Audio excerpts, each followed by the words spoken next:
Welcome to Ravenstar's Witching Hour. I'm your host and head witch, Miss Solaris, BlueRaven at the helm this evening. I want to give a shout out to everybody at Revolution Radio, staff, producers, listeners, chat room, and thank everyone for tuning in tonight. We are 100% listener supported, so if you like what you're hearing, please click on the donate button. We appreciate your support and thank you for any contribution you can make to this excellent station. And I am no longer accepting any calls or questions tonight via email during my show. This might change from week to week depending on the guests and the time constraints mainly. If I have extra time, I'll open up the lines, okay?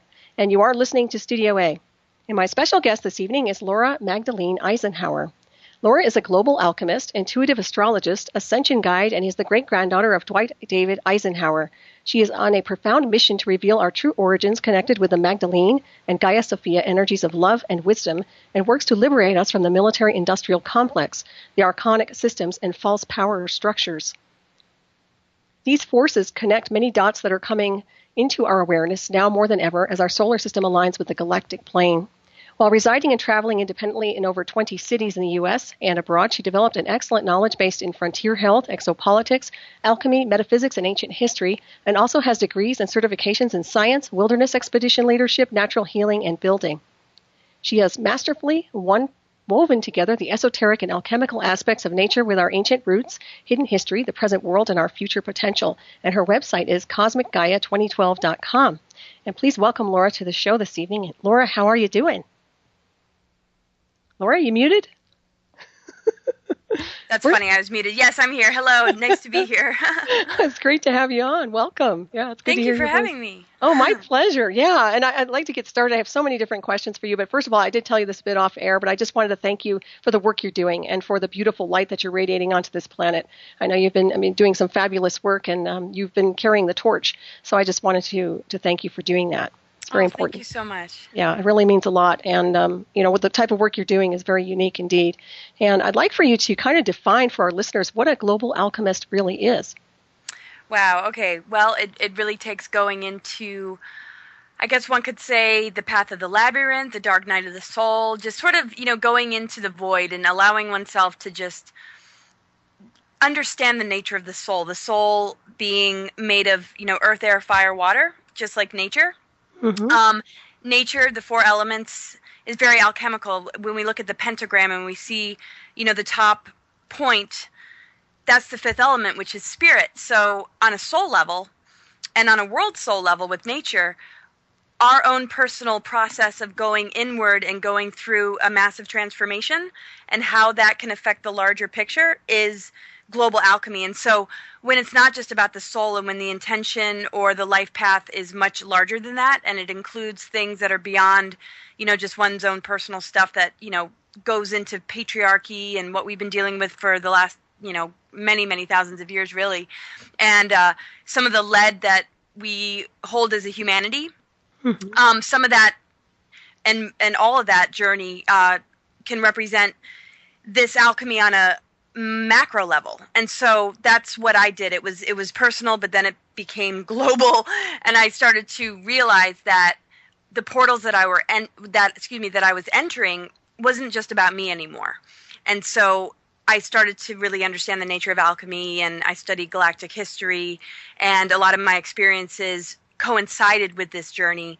And so we can do it on a soul level personally, but we can also go beyond that and start to bring in some of these issues and causes that are, more important than just our own stuff. Right. If you know what I mean. Oh, absolutely. That's so critical on this timeline for people to really dive into that. In my opinion, it's really important that they pay attention to those energies. And what is happening with the Galactic Center right now at present, and how is it affecting the timelines here on this Earth? Well, this is considered a stellar activation cycle. That's between, the window periods vary depending on, who you talk to, but basically one could say it's 2012 to 2017. Some have a much larger window, but what it really represents is the natural stargates opening and also the planetary body's alignment with the galactic plane.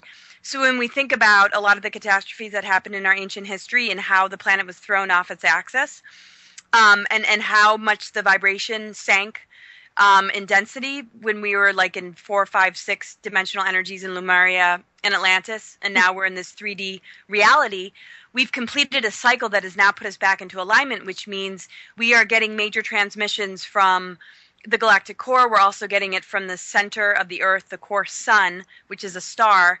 And it's also a part of who we are, because we've been, riding this wheel for so many thousands of years, learning through trial and error, based on wearing different hats and having different experiences, how to really, kind of figure out at this point who we are. But of course, there's been agendas alongside all of this. One could call them artificial timelines, connected to things like chemtrail agendas, and basically it's a negative alien agenda, one could call it. But if you take away the extraterrestrial component, which is difficult for some, it's basically what the global elite is attempting to do. And of course, they're working with lower entities. And so we're in a period right now where we can really expand into higher earth energies. And of course, religion distorts this, saying it's the rapture, it's this and that, it's Christ coming. But really, it's us recognizing our multidimensional nature and starting to wake up what we're really made of, because we're co-creating this. And it's a shift that comes from within, as well as how we interact and respond to what's external. Very well said. Yeah. And when you look at all the density on this world now, to me, it seems like through all this higher consciousness, we are dropping density, and actually it's bringing up the drama bubbles, in my opinion. Would you agree on that, or what's your take? Oh, yeah, that right now we're the drama bubbles, just sort of like everything kind of purging and coming up to the surface, you mean? Yeah, and even with the governments and all the control mechanisms that are desperately trying to cling to the spirit. Yeah, absolutely. And it's like there's a lot more transparency. It's very difficult to hide anything.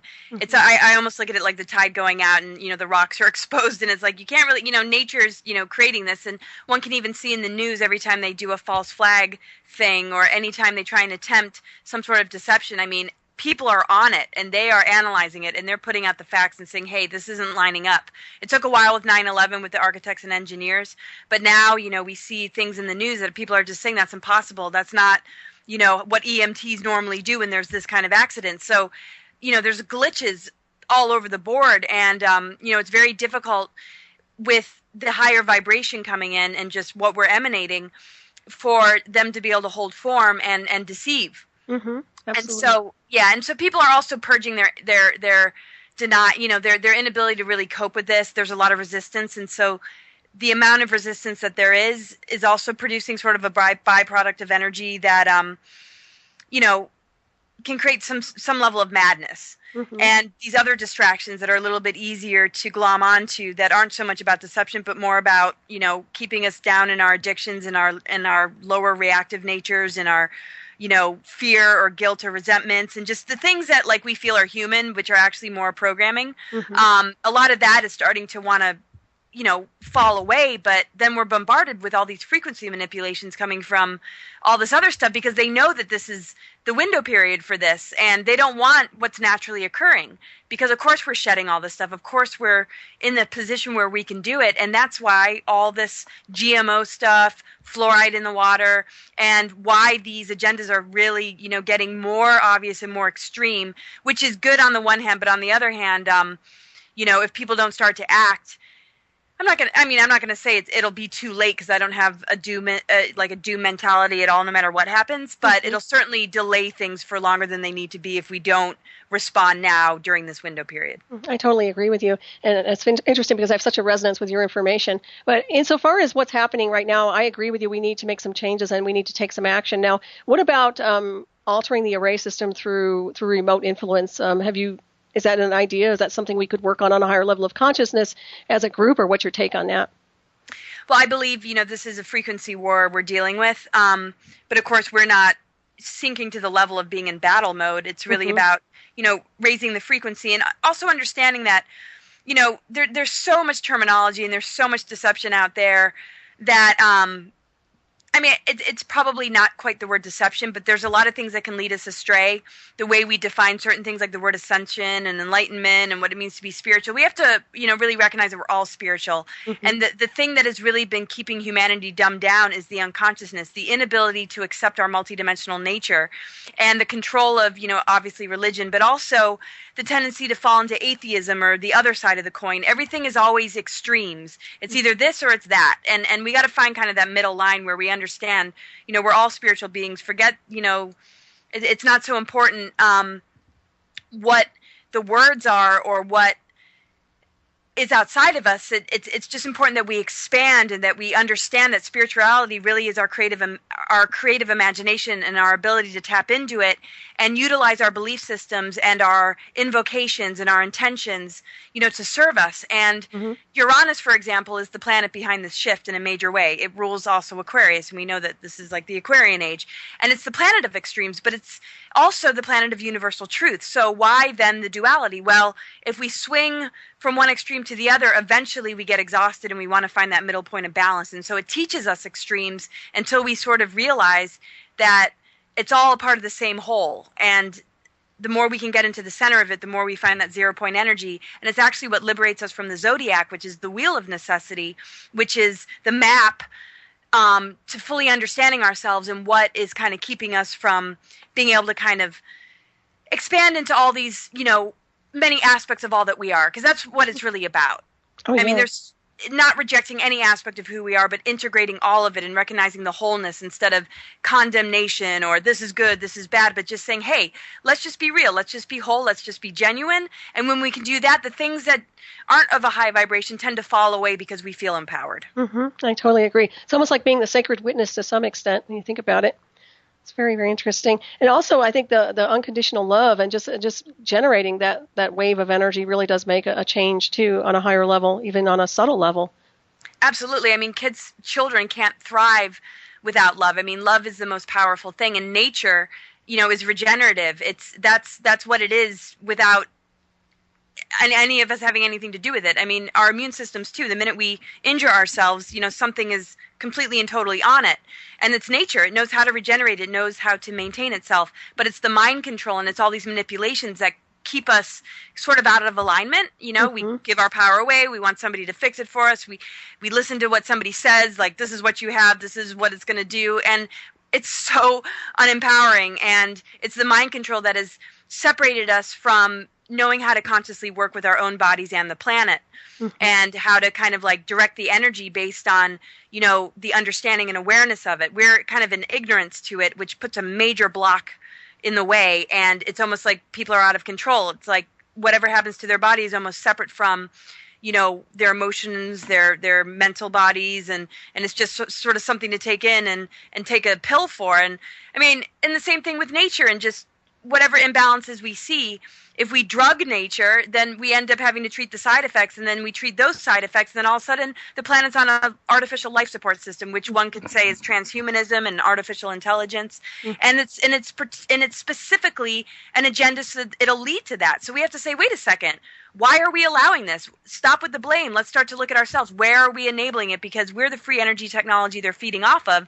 So when we step into that wave of love like you're talking about, that's everything, because it starts to say, hey, we're influencing this reality. We're not at the mercy of it, and we're not going to just listen to these outer authority structures anymore. That's the biggest deal right now, is to be in that empowerment, because that wave of energy will crush things like HARP and will dismantle these mind control systems, because it's based on frequency, and that's way lower than what we're made of. Oh, absolutely. I totally agree with you. I couldn't resonate more with your information. And also with consciousness, and we all know they're trying to control and manipulate consciousness, because consciousness manifests every reality. I mean, you can do anything with consciousness in motion. So that would explain a lot of their tactics.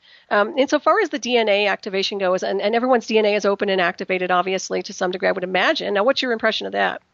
Well, we used to definitely, of course, be 12-strand DNA and beyond.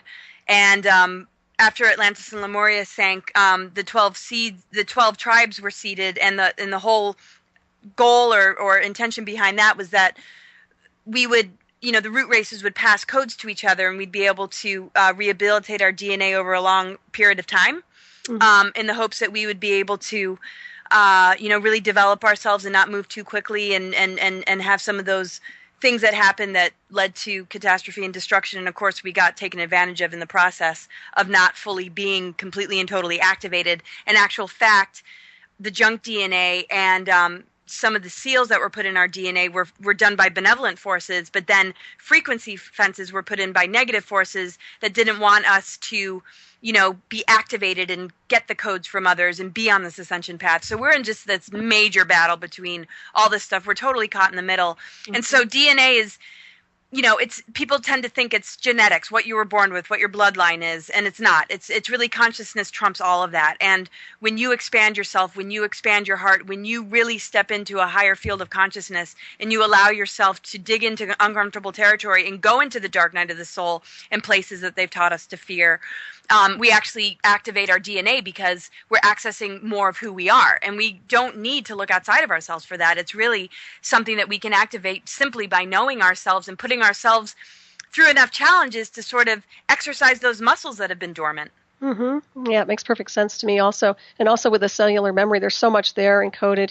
I mean, when I look at the universal archives and what we've been through insofar as our star family, it's infinite in my opinion. So yeah, you make perfect sense. Oh my goodness, I just love talking to you. I'm so excited to have you here tonight. I love these questions. I'm like, God, she's getting into the stuff I love to talk about. Oh, good. I'm glad. Yeah, and also, wherever you feel guided to talk, just go with it because. I love your questions. So excellent. Well, good because I have a ton of questions for you tonight. So this is awesome. But I do have another one. What have you noticed through your travels insofar as what needs to be addressed and shifted in order for this world to move through the density which has been impacting the masses?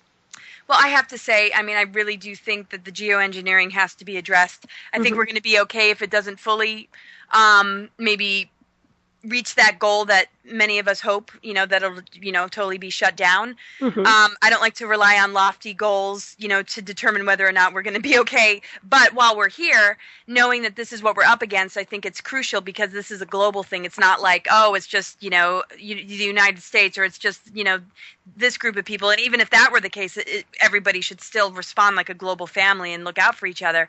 Of course, taking care of their own interests and being, careful with themselves. But this is a global issue here. This is our food. This is our water. This is our oceans. This is our sky. This is our soil. This is everything. There's nothing that we can possibly do in life that really matters if we don't have those things healthy and intact. I mean, that's what's taking us down, and that's basically what they're attacking. They're attacking Mother Earth, and of course that's why the divine feminine energy is getting so much attention because people realize, wait a second, this is very patriarchal. The control of nature, the control of weather.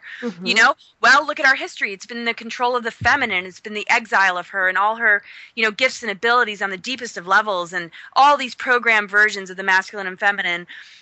So I think it has to be addressed on an energetic level to really start to wake up what we're really made of, but then to really address this kind of stuff and to kick these, this small group of people out that have this power that shouldn't. I mean, our numbers are so much greater, and I have to say I'm going a little crazy because, we have the power to do this. And there's all sorts of ways that we can do this. And I just posted something, Skyder Alert.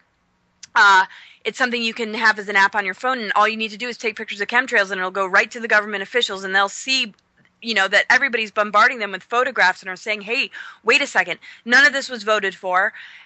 It's criminal, actually. And basically the producer of the film, Look Up, is saying, photographing this stuff is like photographing a crime scene. We got to hold them accountable. So I would say that that's the number one thing, that it is our food, it is our water, it's what our kids, it's our future, it's everything, it's our earth.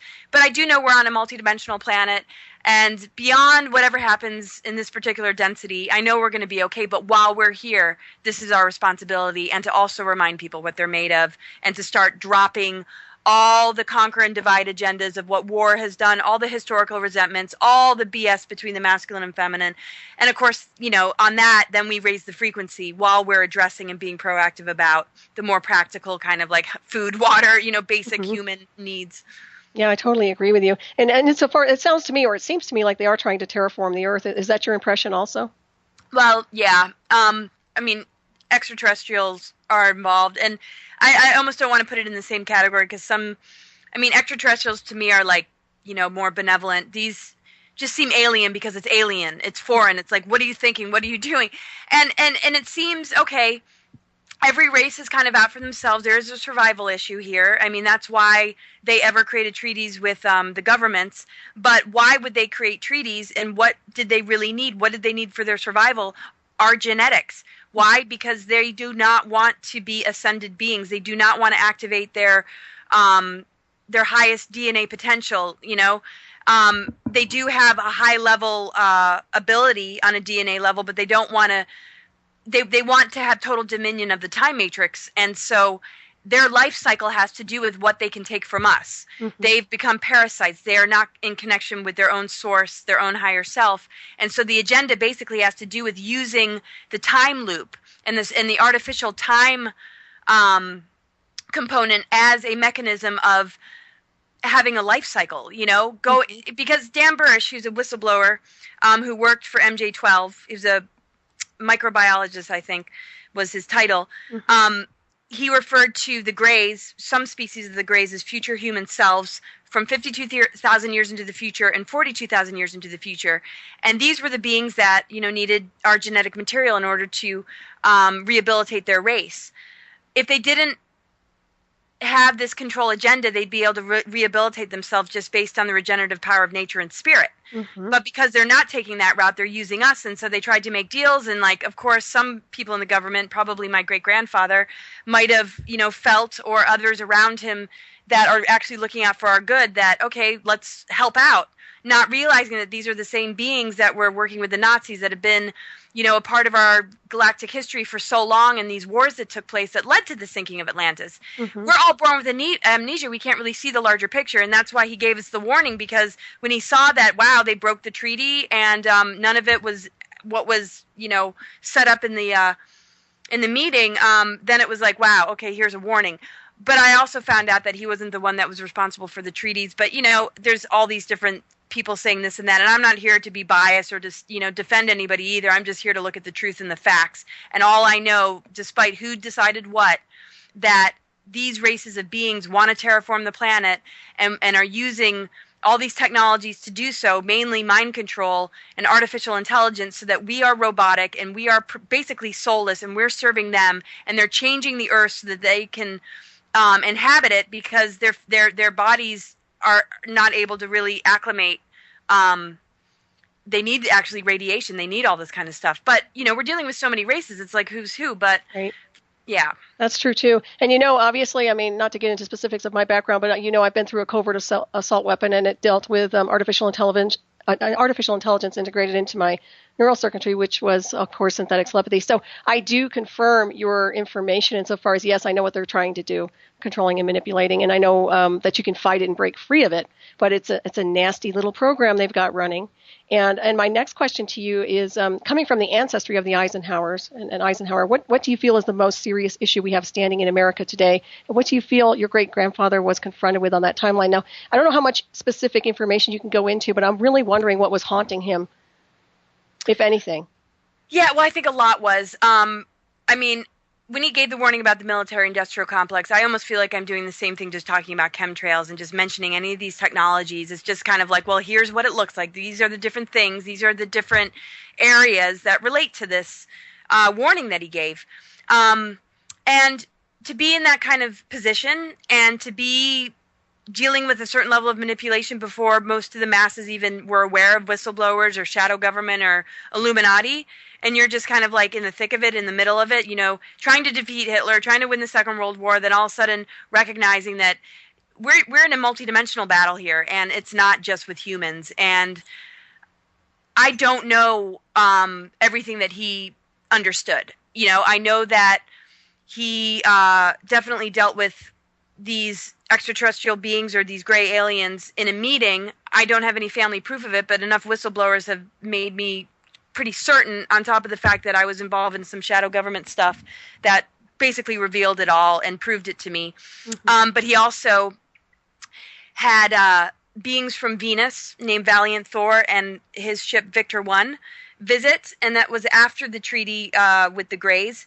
And basically Eisenhower and Nixon put the beings from Venus up in the Pentagon for 3 years under VIP protection, and basically wanted to help them with their mission to help humanity and all the injustices and all the false power structures, and to help, the human race. He was totally on their side. So I know that whatever happened with the Greys was not something he was into, but something he might have been manipulated into, because I don't think the beings from Venus would want to deal with him if he was like a part of the reptilian agenda or a part of like the major Illuminati machine of what they're really trying to do. I just see him kind of standing on the outskirts, you know, dealing with these manipulations, dealing with these advisors that are linked into it, dealing with these 13 families that are just all about government, all about the, you know, the Nazis and the Zionists. And here he is, this farm boy who's just trying to, you know, do his best to win this war. And when I see the family, I'm like, okay, well, maybe it's not just the farm boy thing. Maybe this is Illuminati. You know, I've been really, really like on top of looking and paying real close attention. I had a tough time growing up. I love my family so much, but I don't have any reason to protect anybody. You know, I've always been a free spirit. I've always been just bent on truth, and I've just been on my own path. So I don't have any loyalties here. I haven't made any agreements. So when I look real hard, I can tell, you know, this is, you know, a really normal family. You know, there's no trust fund. We drive beaters. You know, I've never really, I've lived like, you know, nobody would ever know. You know, I've been on welfare. I've been on food stamps. You know, this is not your typical presidential family. People would probably think, oh, you're probably taken care of. You probably have all this money. No. And so I just see him as just sort of bouncing on the outskirts, just doing his best and just getting caught up in it. And I think what he knows we're up against, that I'm trying to, you know, really have people understand, is that, you know, there is an incredibly powerful agenda that's trying to have complete and total domination and control. It has roots in our galactic history, but we are so incredibly powerful and we can absolutely handle it, but we've got to step up and do something. And so he had 8 heart attacks. I know that he was haunted by a lot. I can see the way his pictures changed over time. I can see, you know, somebody posted his chart on my wall, and I've been doing his astro chart, and I'm just like, wow. Yeah, I mean, he's got like a big heart, you know. I could just, you know, I just saw that his heart was in the right place, but so incredibly challenged. And it's just really about our freedom. And it's like, you know, it has everything to do with our freedom. And also, of course, my end of it is just really about, you know, the earth. And I know he had a part of that, but he was much more a military person. As far as I'm concerned, I focus on, you know, the soul and how we connect to the earth and nature and spirit and how everything is connected. Everything that we're seeing in the governments right now is connected to all that we're made of and all they're trying to shut down. And it's shown in mythology. It's shown in all these places that are somewhat hidden, while our history books have been rewritten so that we think this stuff is nuts when we hear it because we, paid attention in class. I didn't, so I don't have that problem. Neither did I. Yeah, it's censorship big time. Even as children, we were censored with false data. So. Yeah, it's kind of interesting because when you see the black mirror between the worlds, you can shatter that mirror and get the truth. And you know, I applaud him. I'm sure when you're in a position like that, I mean, there's so much corruption, and I mean, they go through a lot of challenges, as we all do. But I think the biggest thing we can do, and like you said before, is to stand strong and be very spiritual and alter these false realities and matrices. And I love what you're doing. I love the way you speak, and I'm really, really proud of you. You've done fabulous. Oh, thank you so much. Yeah, you really are a wonderful soul. I just want to tell you that. I'm really happy to have you on tonight, and I should have had you on sooner, but hey, you're here now. That was perfect. Thank you so much. It's awesome. And also I was curious about your name, Magdalene. Now, is that your given name, or you're connected with Mary Magdalene lineage, or how is that working?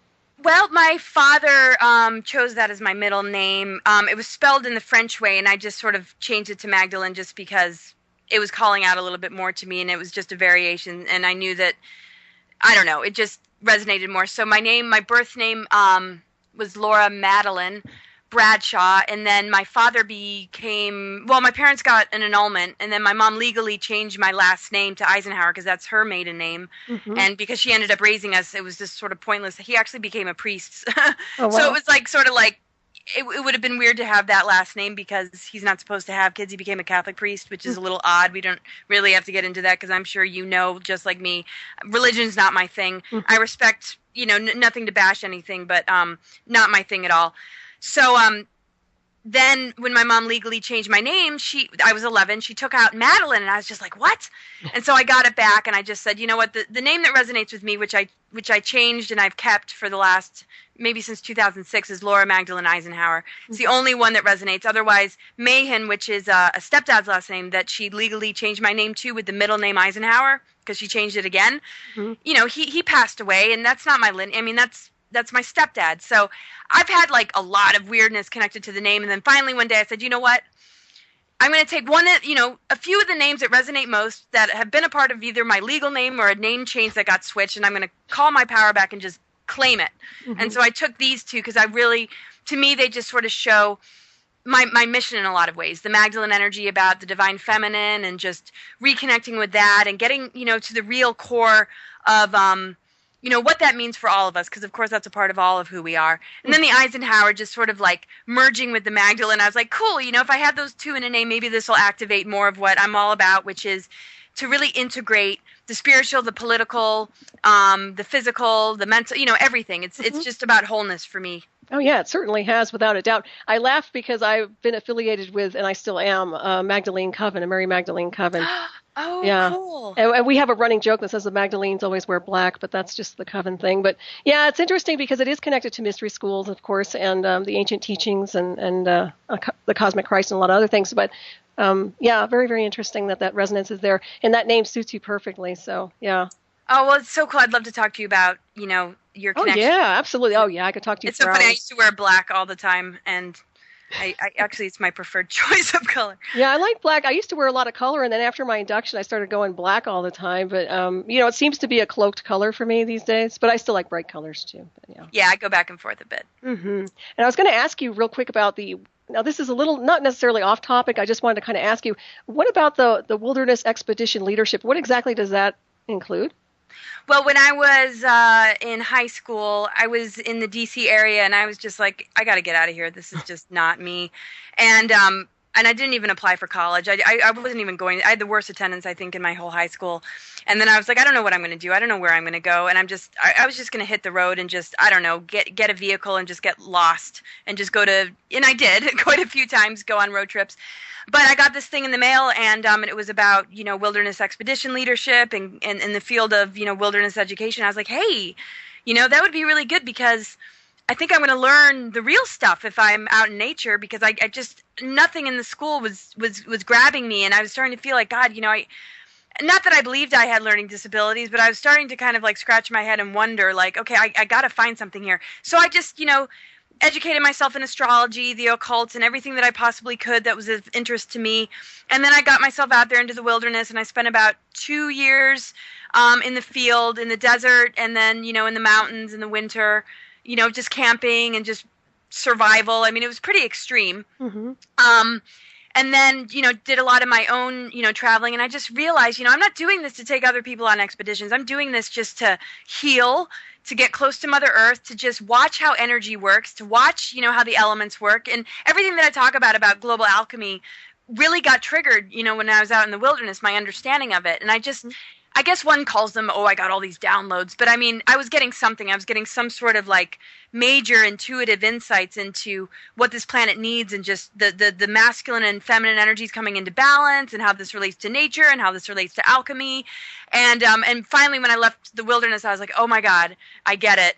This is what I'm here to do. And of course, everybody kind of looks at me like I was not in the right area for anybody to, say, hey, I resonate. Maybe it was the location I was living in, but it was just brutal. I was just like, and then I fell into addiction, and I was just like really lost for a while. And then I was like, you know what? You were okay when you're in the wilderness. Get yourself out of this area and just, hit the road and just let spirit guide you and start to bring in people that are of like mind, and, don't fall apart here. Even though I did, and most of my life I feel like I've fallen apart, but gotten back up again. That's a part of it, we got to be real about it, and we can't beat ourselves up about it. When we're pulled into those areas, we learn a lot. The whole point is, though, you got to get back out. Oh, absolutely. I agree with that. Yeah, I love to calibrate in the mountains or by the ocean. To me, nature is very, very significant. And of course, and I think that's what's so heartbreaking is when you see how they're destroying that, and how, we need to change that. So we have nature. I know, and it's everybody, and some people think that the people that are speaking out about geoengineering or chemtrails, and I wrote something about this today, are either, activists or conspiracy theorists, or there's some sort of label, or New Agers or paranoid, and it's like, do you not breathe the air? Do you not eat food? Do you not enjoy hiking? Do you enjoy flowers? I mean, do you have children? I mean, this is not for just a few. This is everything. This is like our planet, okay?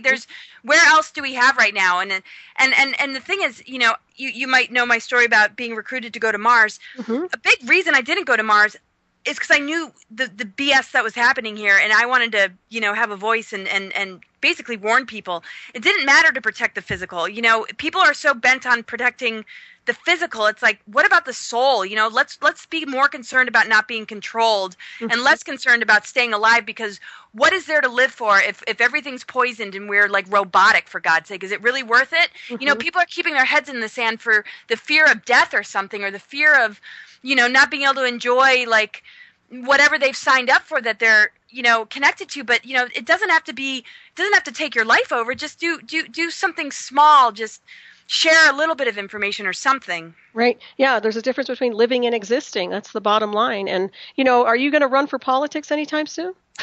I'm so not political. I mean, I'd love to, but, you know, I couldn't pass the citizenship test. I don't have a mind for government. I don't know how it all works. To me, it's like so freaking foreign. But that's another reason why I want to get in there, because, you know, sometimes I'm like, well, I was born into this family for a reason. I certainly wasn't groomed to be a politician, and I don't have those instincts as far as how to manage myself in the way that they go about it. But I do connect with cosmic law, divine justice. I'm all about, you know, equal. I mean, I have all the principles, and I have the integrity, and I have the vision. So yeah, I mean, I'm interested in that, but I'd love to just sort of create something from scratch, just with the people, just to unify all of us and just say, hey, let's start our own stuff. Because I can't imagine going in there and going into the White House. You know, it's just like so crawling and infested with just really low energy. But if I really see that that's opening up and I need to do that, I certainly will. Yeah, it's interesting because I agree with you on that. It's almost like the whole system needs to be taken down and reconstructed. And you know what comes to mind is light councils and galactic ambassadors. Yes. Maybe that's part of the plan in the future we see. Who knows? But that's what comes in for me insofar as what I'd like to see. And yes. Representatives of other star systems, other species. Anyway, we have a lot of different species here, and I know you were aware of that. And even though we all exist in this little matrix of a body, I mean, we're different. We're all from different planets and universes as far as I'm concerned. So yeah, it's a big mix. Yeah, we have to open ourselves up to that sort of dialogue, because all the technologies and all these, you know, races have been hidden from us, except for if you're a contactee or an abductee. So when you look at that, actually millions and billions of people are aware of this, and our governments are too. So it's like, where is this, you know, this lie? Where does it really hold any weight? Just the ones that haven't had contact, or the ones that aren't in government that are just like, what are these people talking about? And it's pretty small numbers. And so, yeah, I'm going to be speaking in Italy at the Citizens Hearing Disclosure if all goes well. It looks like it's all lined up. And I'm just going to really open my mouth loud about some of this stuff. And if, you know, we can gut the government and kick out all the ones that are running it in the wrong way and use that foundation that's already been set, great.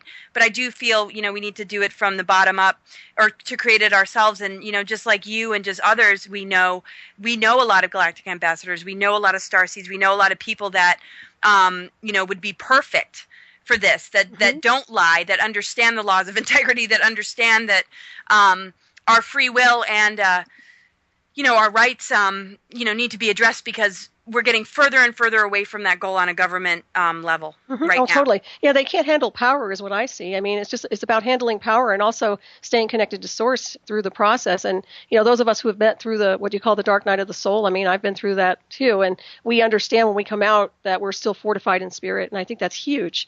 I mean, it's just really big. It is.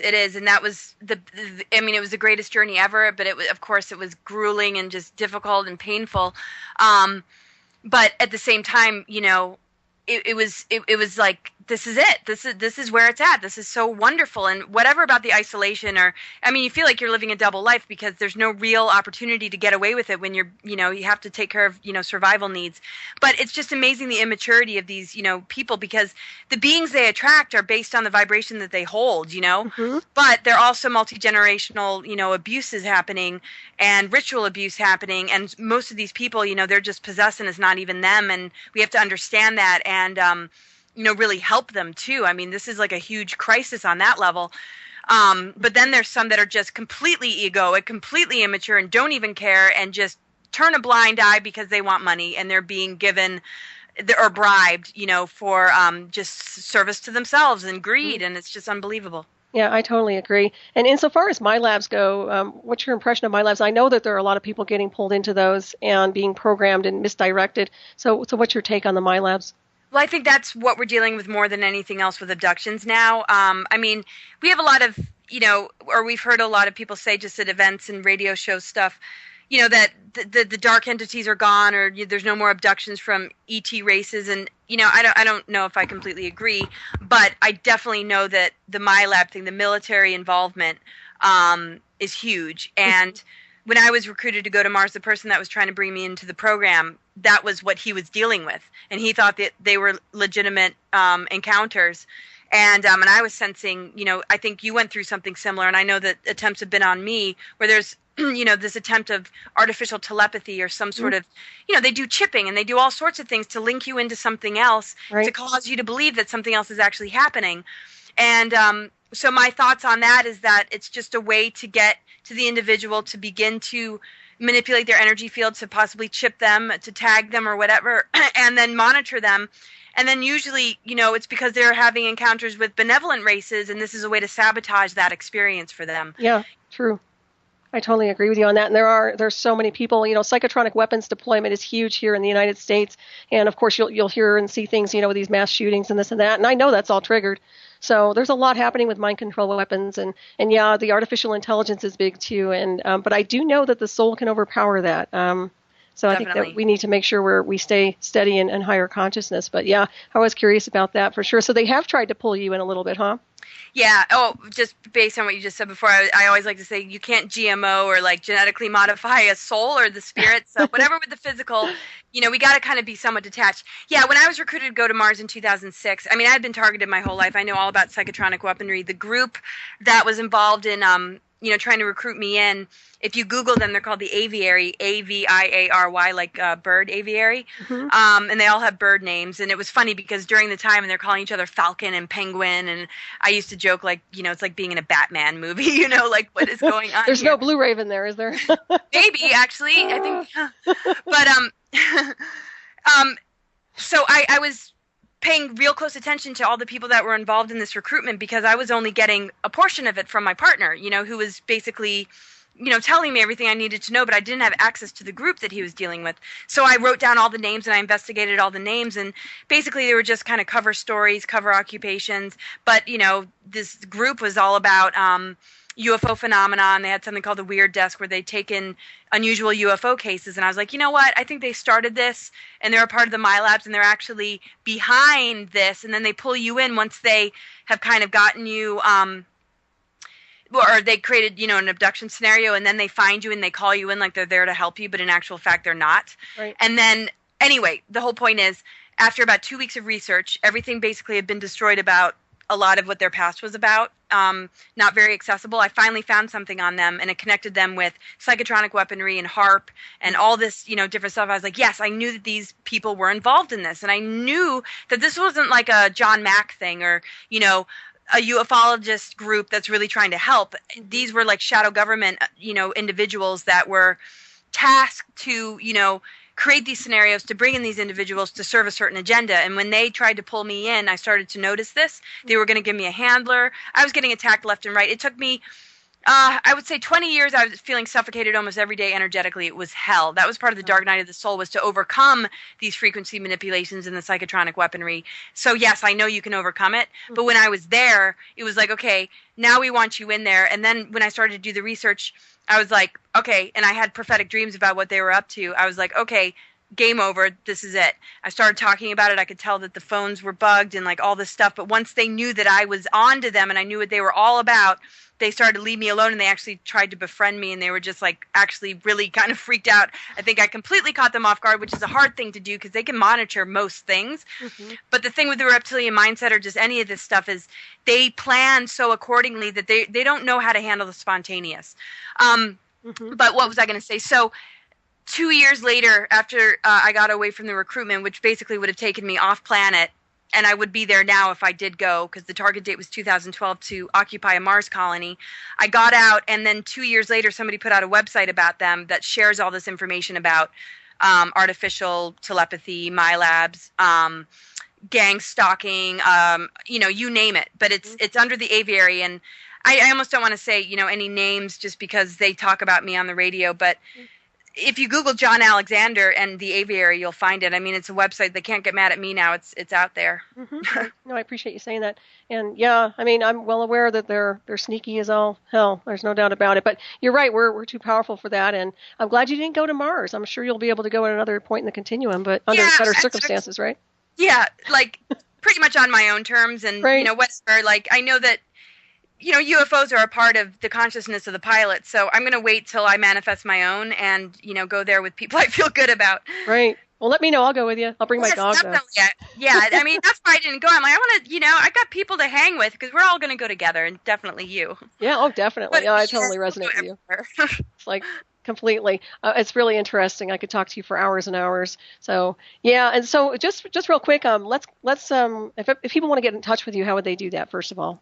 Well, you said my website, but it's actually a different name now, but you can get to it with the name that you gave. It's cosmic-gaia-sophia.com. Okay. And Facebook, Laura Magdalene Eisenhower. And then, I think that's the easiest. My partner and I have healthyfamilynow.com, touroflove.com, and we've combined so much of our work and mission. So his name is Dr. Dream. His Facebook name is Mark Dr. Dream Peebler. And, all our stuff, a lot of it's merged, but the website, cosmic-gaia-sophia.com, is my own. That's awesome. I just love it. Yeah, that's great. And when is your, blah, blah, blah. Okay, I'm talking too fast. All right, when is your new lecture coming out, or where are you going to be the next couple weeks? Okay, let me just see here. I think the next thing, I think it's going to be the citizens hearing disclosure in Italy, but that hasn't been fully confirmed yet. But there is something, you know, February 14th to 16th in Ojai, California. It's called Love Thyself Retreat, and it's basically it's breath work, sound healing, vegan demos, raw food stuff.